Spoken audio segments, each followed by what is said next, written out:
नमस्कार दर्शकों, स्वागत है आपका टीएनवी एकेडमी पर। मैं हूं आपकी होस्ट आकांक्षा मिश्रा। आज हम एक ऐसे सवाल पर बात करने वाले हैं जो आजकल बहुत सारे स्टार्टअप फाउंडर्स और टेक प्रोफेशनल्स के मन में आता है। क्या स्टार्टअप के लिए ISO 42001 जरूरी है या नहीं? आज का समय AI का समय है। बहुत सारे स्टार्टअप्स अपने प्रोडक्ट्स में आर्टिफिशियल इंटेलिजेंस का उपयोग कर रहे हैं।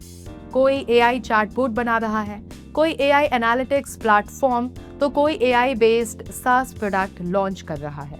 लेकिन जैसे जैसे AI का उपयोग बढ़ रहा है, वैसे वैसे एक बड़ा सवाल भी सामने आ रहा है। क्या AI को रिस्पॉन्सिबल तरीके से मैनेज किया जा रहा है? यहीं पर एक इम्पॉर्टेंट इंटरनेशनल स्टैंडर्ड सामने आता है, ISO IEC 42001। ये स्टैंडर्ड ऑर्गेनाइजेशंस को ये सिखाता है कि AI सिस्टम्स को रिस्पॉन्सिबल, सेफ और ट्रांसपेरेंट तरीके से कैसे मैनेज किया जाए। लेकिन क्या हर स्टार्टअप के लिए इसे इम्प्लीमेंट करना जरूरी है? चलिए इसे बहुत आसान भाषा में आज समझते हैं। AI स्टार्टअप क्या होता है? सबसे पहले ये समझना जरूरी है कि हर स्टार्टअप AI स्टार्टअप नहीं होता। अगर कोई स्टार्टअप केवल वेबसाइट डेवलपमेंट कर रहा है, डिजिटल मार्केटिंग सर्विस दे रहा है या सिस्टम सॉफ्टवेयर बना रहा है, तो वो जरूरी नहीं कि AI स्टार्टअप हो। लेकिन अगर स्टार्टअप ऐसा प्रोडक्ट बना रहा है जिसमें AI एल्गोरिदम्स डिसीजन लेते हैं, जैसे फ्रॉड डिटेक्शन, रिकमेंडेशन सिस्टम्स या ऑटोमेटेड डिसीजन टूल्स, तो उसे AI स्टार्टअप कहा जा सकता है। ऐसे स्टार्टअप्स के लिए AI गवर्नेंस और रिस्पॉन्सिबल AI प्रैक्टिसेस ज्यादा महत्वपूर्ण हो जाती है। तो चलिए अब जानते हैं कि स्टार्टअप के लिए ISO 42001 जरूरी क्यों हो सकता है। अब सवाल आता है कि स्टार्टअप को इसकी जरूरत क्यों पड़ सकती है। मान लीजिए आपका startup AI based hiring software बनाता है। अगर आपका AI सिस्टम बायस डिसीजन ले ले और किसी कैंडिडेट को अनफेयरली रिजेक्ट कर दे, तो इससे कंपनी की रेप्यूटेशन खराब हो सकती है। इसी तरह अगर AI system sensitive data handle करता है और सिक्योरिटी इशू हो जाए, तो लीगल प्रॉब्लम्स भी आ सकती हैं। ISO 42001 जैसे स्टैंडर्ड्स स्टार्टअप को ये सिखाते हैं कि AI सिस्टम्स को कैसे डिजाइन और मैनेज किया जाए ताकि ऐसे रिस्क कम हो सकें। अब ISO 42001 स्टार्टअप को क्या फायदा देता है? अब बात करते हैं बेनिफिट्स की। सबसे बड़ा फायदा है ट्रस्ट।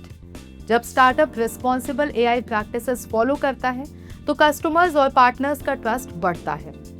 दूसरा फायदा है रिस्क रिडक्शन। AI सिस्टम्स में बायस, प्राइवेसी इश्यूज और सिक्योरिटी रिस्क हो सकते हैं। ISO 42001 इन रिस्क को मैनेज करने में मदद करता है।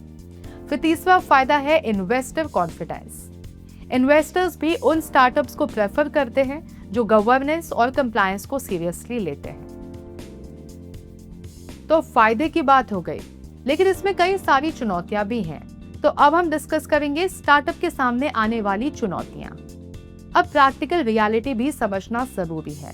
कई स्टार्टअप्स के पास लिमिटेड बजट होता है। ISO स्टैंडर्ड्स इंप्लीमेंट करने में डॉक्यूमेंटेशन, ट्रेनिंग और मॉनिटरिंग की जरूरत होती है। इसके अलावा AI गवर्नेंस के लिए स्पेशलाइज्ड नॉलेज भी चाहिए होती है, जो हर स्टार्टअप के पास शुरुआत में नहीं होता।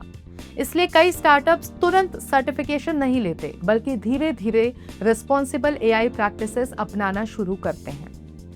तो चलिए अब जानते हैं कि स्मार्ट स्टार्टअप्स क्या करते हैं। आज कई स्मार्ट स्टार्टअप्स शुरुआत से ही रिस्पॉन्सिबल AI प्रैक्टिसेस अपनाते हैं। वो अपने AI सिस्टम्स को ट्रांसपेरेंट बनाने की कोशिश करते हैं, बायस टेस्टिंग करते हैं और डेटा प्राइवेसी को सीरियसली लेते हैं। इससे उनका प्रोडक्ट ज्यादा रिलायबल बनता है और कस्टमर्स का ट्रस्ट भी बढ़ता है। AI का भविष्य और स्टार्टअप्स की जिम्मेदारी। AI आने वाले समय में और भी पावरफुल टेक्नोलॉजी बनने वाला है, लेकिन टेक्नोलॉजी जितनी पावरफुल होती है, उतनी ही जिम्मेदारी भी बढ़ जाती है। स्टार्टअप्स जो शुरुआत से रिस्पॉन्सिबल AI प्रैक्टिसेस अपनाते हैं, वो फ्यूचर रेगुलेशंस और मार्केट एक्सपेक्टेशंस के लिए ज्यादा तैयार होते हैं। तो आखिर इस सवाल का अब सीधा जवाब क्या है? क्या स्टार्टअप के लिए ISO 42001 जरूरी है? हर स्टार्टअप के लिए ये तुरंत जरूरी नहीं है, लेकिन अगर स्टार्टअप AI बेस्ड प्रोडक्ट्स बना रहा है, सेंसिटिव सेक्टर्स में काम कर रहा है या ग्लोबल क्लाइंट्स के साथ काम करना चाहता है, तो ISO 42001 बहुत यूजफुल साबित हो सकता है।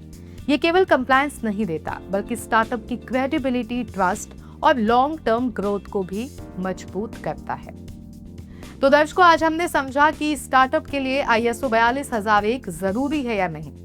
अब मैं आपसे एक सवाल पूछना चाहती हूँ, अगर आप एक AI स्टार्टअप शुरू करें तो क्या आप शुरुआत से ही रिस्पॉन्सिबल AI फ्रेमवर्क अपनाएंगे? अपनी राय हमें कमेंट्स में जरूर बताइए। अगर आपको ये डिस्कशन इंफॉर्मेटिव लगी हो तो वीडियो को लाइक और शेयर करें और TNV अकेडमी को सब्सक्राइब करना मत भूलिए। मैं हूँ आकांक्षा मिश्रा, मिलते हैं अगले वीडियो में एक और इंटरेस्टिंग टॉपिक के साथ। धन्यवाद।